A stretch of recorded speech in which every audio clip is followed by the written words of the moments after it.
like? It's grown so much. Yeah. Like my rookie year, we probably had a couple thousand people coming to games. We won 5 games that whole year. Like, I think that's doing it justice too. Wait a minute. See, that's the Caitlin Clark effect. She said they had a couple thousand.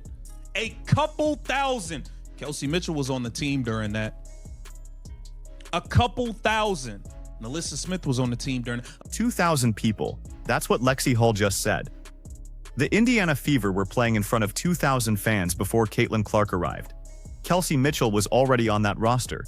Aaliyah Boston was there, but the stands were empty, and then everything changed overnight.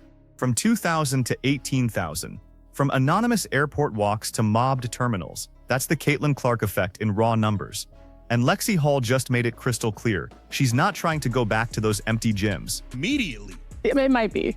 It might be. Yeah. But it's like, that's hard. I think like once you start winning and once more people start showing up, like your experience changes completely. So the last couple years have been a full 180. Like we've changed. People are showing up. People know about the Fever. Like if we were to be walking in the airport, like the story I just said, that would never happen today. So it's been awesome. Listen to how she describes that transformation. A full 180. That's not subtle growth or gradual improvement. That's a complete organizational revolution in the span of one season. Lexie Hull has lived both realities. She knows what it's like to play professional basketball in obscurity, grinding through 5-win seasons with nobody watching. And now she's experiencing what it feels like to be part of the biggest story in women's basketball. The contrast isn't lost on her, which is exactly why the Fever need to understand what's at stake this offseason. Cherish it more because you got to be here when things were clearly not as special. I think so. I think like it gives you perspective. I think Lexie Hull was playing on the Indiana Fever back when they was playing in that damn barn, for real. I think she was playing there then. On what it could be like. Right. And when you see it and you actually have fun doing it and you love coming to the gym every day and you love the staff that's there and you love your teammates, like it's important to be like very grateful. And I do feel grateful. Yeah. That gratitude she's expressing, that's genuine. But it's also strategic positioning. Lexie Hull is a restricted free agent this offseason, which means other teams can make her offers, and the Fever have to decide whether to match. And you better believe front offices around the league are watching this interview closely. They're seeing a player who fits perfectly next to a generational talent, who understands her role, who's become a household name through that partnership. Teams are going to throw significant money at her. The question is whether Indiana values what she brings enough to match it. It makes it so much easier because they appreciate. Yeah. They see it. They see you. Yeah. And like you have Kelsey Mitchell, you have Aaliyah, you have Caitlin that of course they're going to go do their thing. But when you have players that are going to go take the charge, like you're just so tough and they're just like, people appreciate it. And when you have sold out crowds everywhere you go, it's just appreciated. Now pay attention to this next part. She's talking about fan appreciation for the dirty work players. The charges, the defense, the energy plays that don't show up in the box score. And she's absolutely right that playing in front of sold-out crowds makes that grind feel different. But here's what she's really saying. I've found the perfect situation. I'm valued here. My game makes sense here. I'm not just another role player on a random roster. I'm part of something that matters. That's not the language of someone exploring options. That's someone who's already made up her mind about where she wants to be. Anybody be checking for Lexie Hull had she not been Caitlin Clark's teammate? Now, we love Lexie Hull. We want her here to stay. But that goes to show the value that Caitlin brings, not only to the Indiana Fever, to this league. Lexie Hull is now a household name. If she was playing the same way she plays today, if she was playing like that for the Chicago Sky or the Connecticut Sun or whoever else. And there it is, the reality check. Would anybody be checking for Lexie Hull if she wasn't Caitlin Clark's teammate? Would she be doing podcast interviews? Would fans be buying number 10 jerseys? Would kids be asking for her autograph? The honest answer is no. And that's not a knock on Lexie's game. She's a solid player who does her job well. But the platform she's standing on right now was built by Caitlin Clark's arrival. The visibility, the marketability, the endorsement potential, all of it flows from being part of that ecosystem.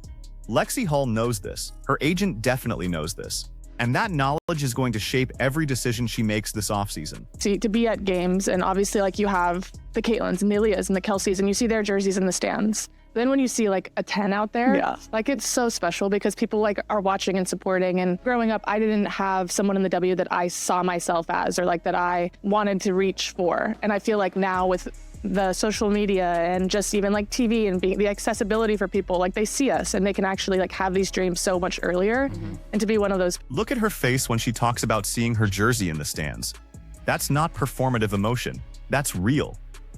For years, Lexie Hull was just another player on a losing team that nobody cared about. Now she's inspiring kids. Now she's somebody's favorite player. That transformation doesn't happen for role players in this league unless they're connected to something bigger. And the something bigger in this case has a name: Caitlin Clark. The Indiana Fever need to understand that keeping this partnership intact isn't just about basketball fit. It's about preserving the chemistry and continuity that turned them from a 5-win disaster into a playoff team. It's like, oh, that was Lexie. That was me. Yeah, you know what I mean? And so we can't even when tell you're each just other apart. sprinting and our hair looks simple, like it's hard. Like, It is are hard. those my shoes or are those Lexie shoes? That was the same way in college. It was Lacey, wasn't it? College basketball has always been big. So that's like Trust, lead, chase. That's the trio Sophie Cunningham just named. Lexie Hull, Caitlin Clark, and presumably Sophie herself based on the context. And Lexie's response is telling. She wants that group to run it back, not just in a general "I hope we can keep the team together" way. She's specifically identifying the core that needs to stay intact. Now here's where it gets complicated for the Fever's front office. They've got 3 significant free agency decisions to make. Kelsey Mitchell is unrestricted and likely getting max offers. Sophie Cunningham is unrestricted and can walk anywhere. And Lexie Hull is restricted, meaning Indiana can match any offer but might have to pay more than they planned. So let's talk about what the Indiana Fever are actually facing this offseason. Because the situation is more complex than just pay everybody and run it back. The WNBA's salary cap structure creates real constraints that force difficult choices, and the Fever are about to find out exactly how expensive success becomes. Start with Kelsey Mitchell. She's been with Indiana since 2018, suffered through all those losing seasons, and finally got to experience winning and relevance in 2024. She's an unrestricted free agent, which means she can sign anywhere without the Fever having any say in it. And she's going to command a max contract or very close to it. That's roughly $250,000 per season under the current CBA. The question isn't whether she deserves it. The question is whether she'll accept a multi-year deal or demand a 1-year max to preserve flexibility for when the new television money kicks in and salaries potentially jump. Then you've got Sophie Cunningham, also unrestricted. She's not getting max money, but she's proven herself as a valuable 3-and-D wing who can handle playoff intensity. She'll have options. Teams that need shooting and toughness are going to make her competitive offers. Indiana needs to decide how much they're willing to pay to keep her when they've got other financial commitments piling up. And then there's Lexie Hull, who might actually be the most complicated decision of the 3. She's restricted, which theoretically gives Indiana control. But restricted free agency in the WNBA can get messy fast. Another team can make Lexie an offer. The Fever then have to decide within a short window whether to match it. If they don't match, they lose her for nothing. If they do match, they're locked into whatever terms that other team offered, which might be more than they wanted to pay or structured in a way that creates future cap problems. Here's the strategic calculation the Fever need to make. Which of these 3 players is most essential to keeping Caitlin Clark happy and the team competitive? Because they might not be able to afford all 3 at market value, especially when you factor in Aaliyah Boston's eventual extension and the need to fill out the rest of the roster with competent depth. The case for prioritizing Lexie Hull is actually stronger than most people realize. She's younger than Kelsey Mitchell by several years. Her game complements Caitlin's perfectly. She doesn't need the ball in her hands to be effective. She does all the dirty work that star players appreciate but don't want to do themselves. She's durable and available. And most importantly, she's clearly bought into the culture and wants to be there. Kelsey Mitchell is the better pure scorer, no question. But she's also going to be more expensive. She might only want a 1-year deal, and there's always the possibility she decides to explore what it's like being the primary option on a different team rather than the second or third option behind Caitlin Clark. That's not a criticism. That's just the reality of professional athletes making career decisions. Sophie Cunningham brings veteran toughness and playoff experience, which has value. But she's also the most replaceable of the 3 in terms of finding a similar player at a lower price point. 3-and-D wings exist throughout the league. Finding another Lexie Hull who fits this perfectly is much harder. So if the Fever are smart, they're making Lexie Hull their top priority this offseason. Not because she's the best player of the three, but because she's the best combination of value, fit, age, and cultural alignment. You lock her up on a 3-year deal that pays her fairly but doesn't break the bank. Then you work on Kelsey Mitchell and hope she's willing to accept a reasonable number to stay. And if Sophie Cunningham gets a better offer elsewhere, you wish her well and find a replacement. The worst-case scenario is the Fever trying to keep everyone happy, making a mediocre offer to Lexie Hull thinking they can just match whatever comes in, and then getting hit with an offer sheet from a team like Dallas or Las Vegas that's structured specifically to make matching painful. Suddenly they're either losing Lexie for nothing or paying more than they wanted while also trying to max out Kelsey Mitchell and retain Sophie Cunningham. That's how you end up in cap hell with an imbalanced roster. Indiana needs to remember what they actually have here. They have Caitlin Clark, who is the entire foundation of this operation. They have Aaliyah Boston, who's a perfect frontcourt partner for Caitlin and locked in long-term. Everything else is about maximizing those two players. Lexie Hull maximizes them. She spaces the floor, she defends, she rebounds, she doesn't complain about touches, and she clearly loves being part of this team. That's worth paying for. The other factor nobody's talking about is what losing Lexie Hull would do to team chemistry and Caitlin's perception of the organization. Caitlin just finished her rookie season. She's got years before she can even think about leaving. But players remember how their teams treat the people they care about. If the Fever lowball Lexie Hull, and she ends up walking to another team because they weren't willing to match a reasonable offer, what message does that send to Caitlin? It says winning isn't actually the priority. It says we're not willing to invest in keeping the core together. It says be careful about getting too attached to your teammates because they might not be here next year. That's how you create problems down the road. That's how you end up with a disgruntled star who starts taking meetings with other teams the moment she's eligible. Indiana cannot afford that. Not with Caitlin Clark. Not after finally becoming relevant again. Not after selling out every arena in the league and generating revenue they haven't seen in years. So here's what the Fever should do.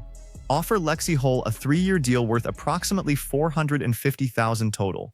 That's $150,000 per season, which is well above the league average but not max money. It's fair compensation for a player who's become essential to their success. It shows respect, it shows commitment, and it makes matching any offer sheet less stressful because you've already established what you think she's worth. Then you go to Kelsey Mitchell and offer her a 2-year max deal with a player option for year 2.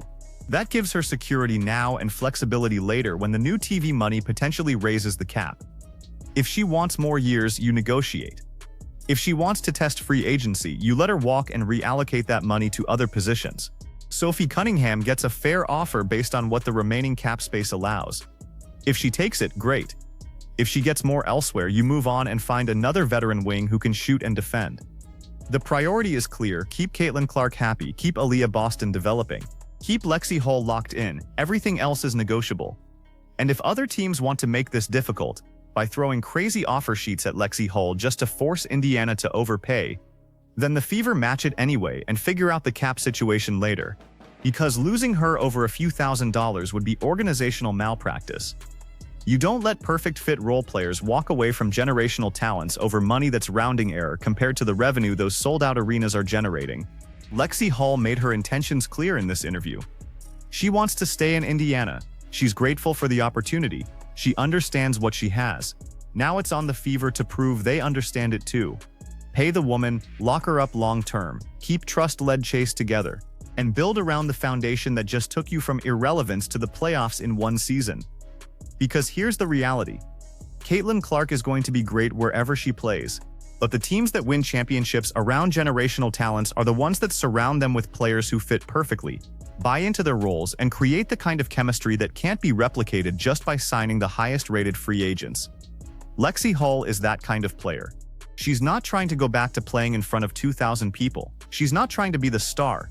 She just wants to keep doing what she does best next to the best player in the league. Indiana Fever, don't mess this up. Make Lexie Hull your top priority this offseason. Everything else will fall into place if you get that decision right. And if you get it wrong, you'll spend the next 3 years wishing you could go back and make a different choice. The answer is obvious. Now go execute it.